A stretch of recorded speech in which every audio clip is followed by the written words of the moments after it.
So for this problem, example 3, it says f of x equals the square root of x minus 2. Find f inverse of x. Now, what I want you to recognize about this, and we talked about this a little bit yesterday, was that this is functional notation.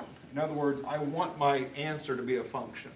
So I don't want this whole, if I put a value in for x, I get multiple values of y out, right? So the x's aren't paired with multiple y's. So with that in mind, consider that f of x equals the square root of x minus 2 if I were to graph this. And some of the problems yesterday involved graphing. We didn't really go over the graphing part yesterday, so I'm going to deal with graphing a little bit today.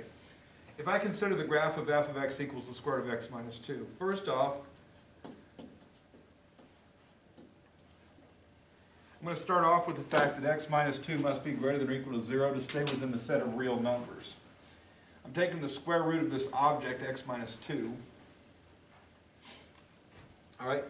And what we know about square roots is the square root of 0 exists, the square root of positive numbers exist in the real world, but if we start dealing with the square root of negative numbers, we get those imaginary numbers we dealt with earlier in the year, right? When we're graphing, when we're dealing with functional stuff, we typically stay in the real numbers at this point. So when I'm looking at this, I want to make sure I stay in the real numbers, so I'm just going to state that what I'm taking the square root of, and specifically x minus 2, is either greater than or equal to 0. That ensures that it's either positive, that's the greater than 0 part, or equal to 0 is the equals part. So that means that x has to be greater than or equal to 2 if I just solve this by moving the 2 over, right? That establishes the domain of this function. So the domain of f of x is a set of all x's such that x is greater than, x is greater than or equal to 2. Okay, so I want to start there. I want to find the domain of my function that I'm looking at. And again, the only time I got to worry about this is when they say find inverse function. I want this to be a function. I need to make sure that I'm dealing only with functions. Okay. Now, something we have not discussed yet is range. All right. Domains is a set of all the values we're allowed to put in for x into a problem. So this represents any number that looks like this can legally go into this problem. We can get an answer. All right? That's the input. Okay, range is the output. So once we establish these are the values I can put in for x, and I put those numbers in for x, and they start putting them into that and getting y out, the f of x value out, the output represents what the range is. So this is where the graph comes into play. And we don't have to graph a whole lot of it, we just have to graph to the extent that we know what's going on. So imagine that I've got a graph here.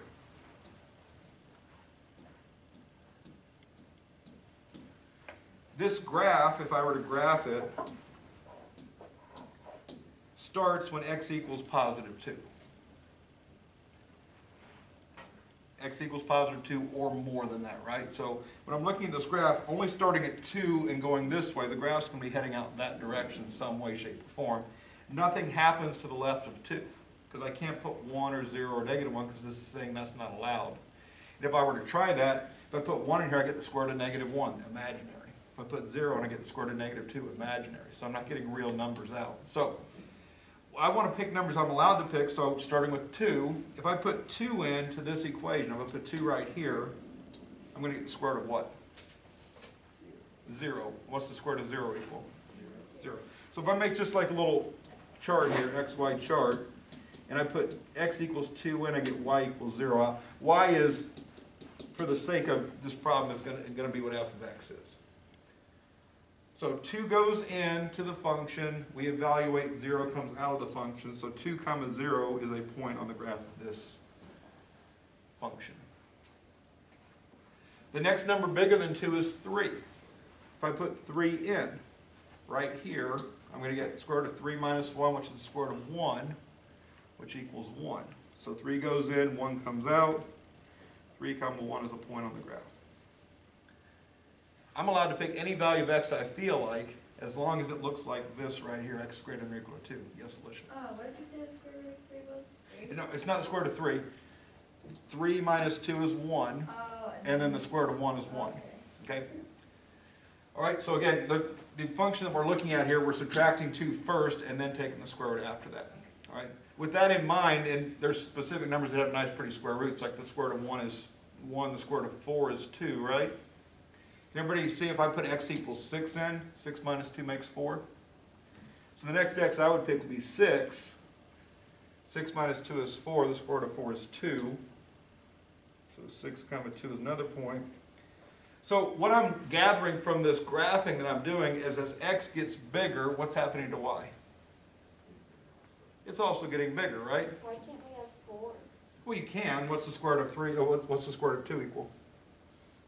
So if you pick x equals 4, and 4 minus 2 is 2, the square root of 2 is some unpleasant number, right? So I just picked a number 6 that got me a nice pretty square root of 4, which is 2. But again, if you pick 4, you can get an answer. If I put 4 in, I'm going to get the square root of 4 minus 2, which is the square root of 2, which if you use a calculator, that's 1.41. And if I plotted that 4, 1.41, that'd be about there.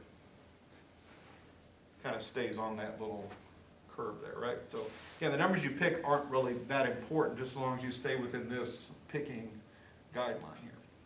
And all we're looking for range is to get an idea of what's happening to y as x happens. So as x is getting larger, larger, larger, y is getting larger, larger, larger, right? So the graph looks like this.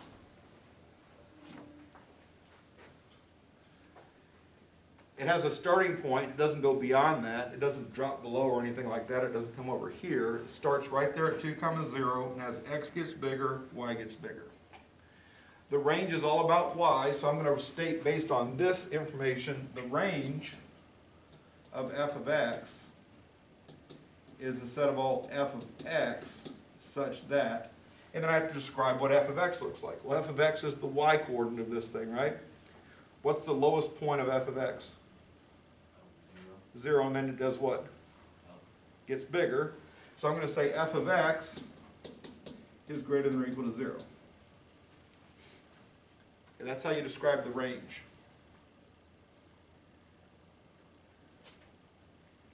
Typically for range, you're going to graph to find the range. You need to see a visual of what's happening here.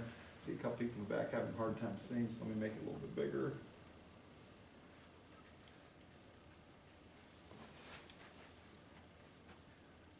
There it goes.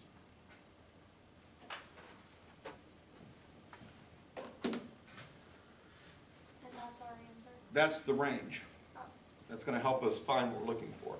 Because again, we're going to have to create a function, and when we make inverses, sometimes they aren't functions, so we sometimes have to restrict things to make functions happen. So we aren't done yet? We're not done yet, no. That's just the preliminary step. All right, so again, anytime it says find f inverse of x, when it looks like that, we have to start off by finding both the domain and range. Okay, then we do kind of what we did yesterday, all right, which I think you guys seem to understand pretty well. We made an inverse function. We started off by taking our given problem, which is this thing. Instead of writing f of x, we wrote y, right? So we wrote y equals the square root of x minus 2.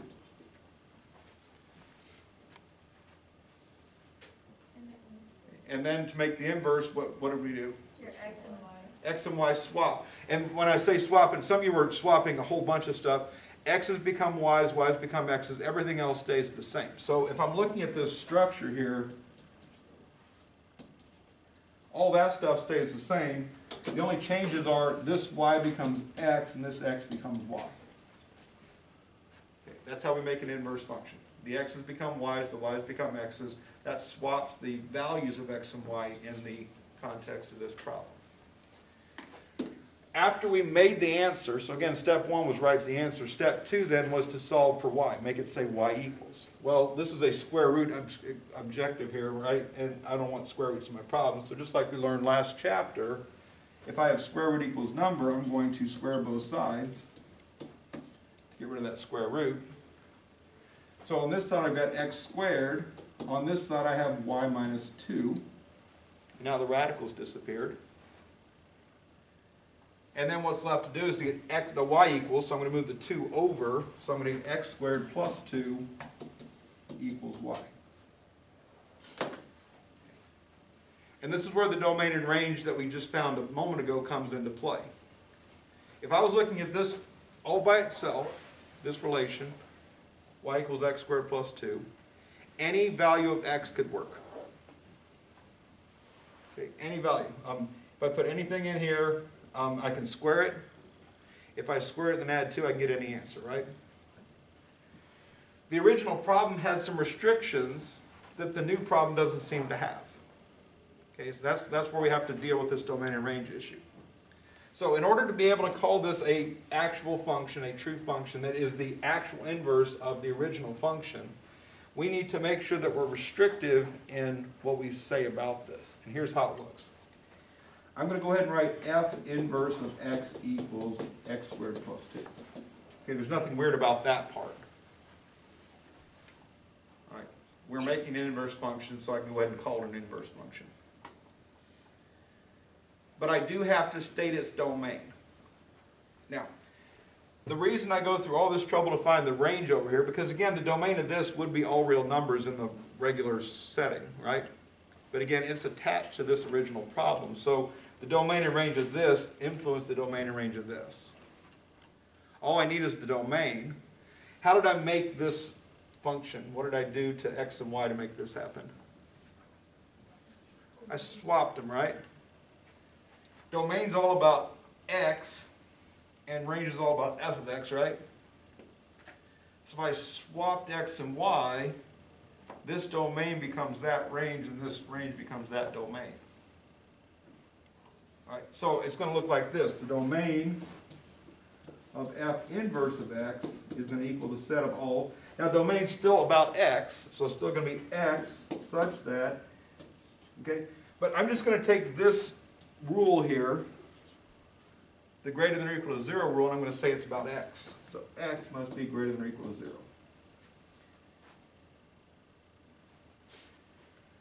This part of the problem is identical to what we did yesterday. This stuff over here is the new stuff that makes it slightly different. But again, I got this specifically. Highlighter back out. This right here came from that right there. Everything else in that answer is just about writing domain properly. Domain's a set of all x such that x does something. Well, the something is whatever y did over here. Y was greater than or equal to 0. We swapped x and y, so now x is greater than or equal to 0. So the answer is this paired with this. You need both the function and the domain. Now let me real quick demonstrate why this is. Because again, sometimes people are like looking at like all kind of weird and stuff. It always has two answers. These right here are the answers. All right. So take a look real quick. Grab some graph paper out here. Just to save a little time, I'm going to graph this rapidly because all right. So if I'm looking at the equation x squared plus 2.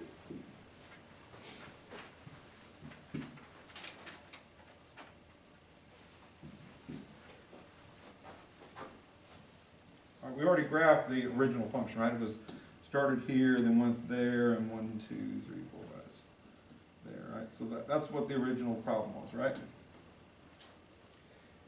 If I look at x squared plus 2, 0 squared plus 2 is 0. 1 squared plus 2 is 3. 2 squared plus 2 is 6. 1, 2, 3, 4, 5, 6.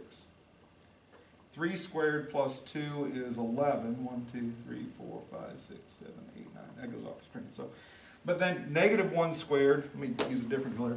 Negative 1 squared is 1 plus 2 is 3. Negative 2 squared is 4 plus 2 is 6. And that would be off the screen. So if I'm looking at this graph here, this is what x squared plus 2 looks like. Like that. The green bit represents the inverse function. The black bit represents what would have happened if it went under the graph here. It would have been over here. There is no part under here, right? So the domain's saying that nothing left of this should happen because nothing below that happened in the original function. Okay, so that's why we have to define a domain here, because again, it's x squared plus 2. I can pick any value I want for x. I get answers, but these answers in black would have represented this stuff down here, which doesn't exist. That doesn't exist, so this does not exist. And our domain that we state here, saying that x must be greater than or equal to 0, gets us only the answers we care about. So, in general, when the problem is a square root function and you have a domain issue, therefore a range issue, you're going to have to make a domain and range issue on the other answer. The range, just the domain is what you're going to need. So, function, domain, I need both things. All right.